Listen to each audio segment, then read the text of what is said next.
اسرائیل نے بیان کیا ان سے ابو اسحاق نے، ان سے عمر بن میمون نے، اور ان سے حضرت عبداللہ بن مسعود رضی اللہ عنہ نے بیان کیا کہ حضرت سعد بن معاذ رضی اللہ عنہ عمرے کی نیت سے مکہ آئے اور ابو صفوان امیہ بن خلف کے یہاں اترے۔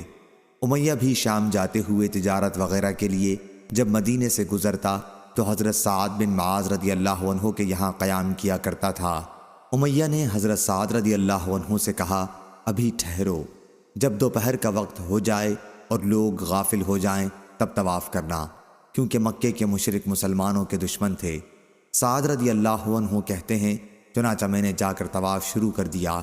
حضرت سعد رضی اللہ عنہ ابھی طواف کر ہی رہے تھے کہ ابو جہل آ گیا اور کہنے لگا، یہ کعبے کا طواف کون کر رہا ہے؟ حضرت سعد رضی اللہ عنہ بولے کہ میں سعد ہوں۔ ابو جہل بولا، تم کعبے کا طواف خوب امن سے کر رہے ہو، حالانکہ محمد صلی اللہ علیہ وسلم اور اس کے ساتھیوں کو پناہ دے رکھی ہے۔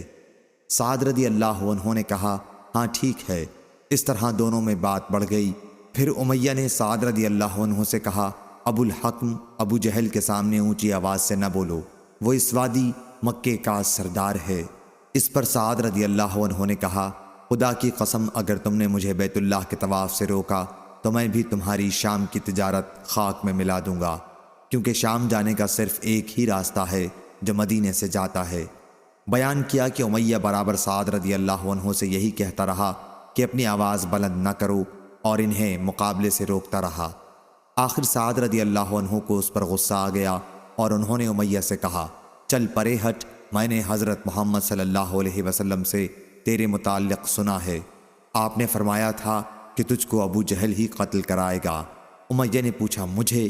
سعد رضی اللہ عنہ نے کہا، ہاں تجھ کو۔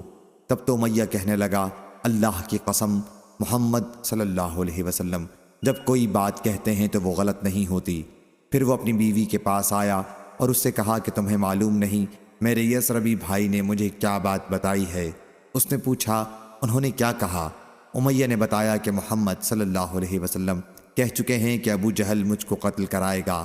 وہ کہنے لگی، اللہ کی قسم، محمد صلی اللہ علیہ وسلم غلط بات زبان سے نہیں نکالتے۔ پھر ایسا ہوا کہ اہل مکہ بدر کی لڑائی کے لیے روانہ ہونے لگے اور امیہ کو بھی بلانے والا آیا تو امیہ سے اس کی بیوی نے کہا، تمہیں یاد نہیں رہا تمہارا یسربی بھائی تمہیں کیا خبر دے گیا تھا؟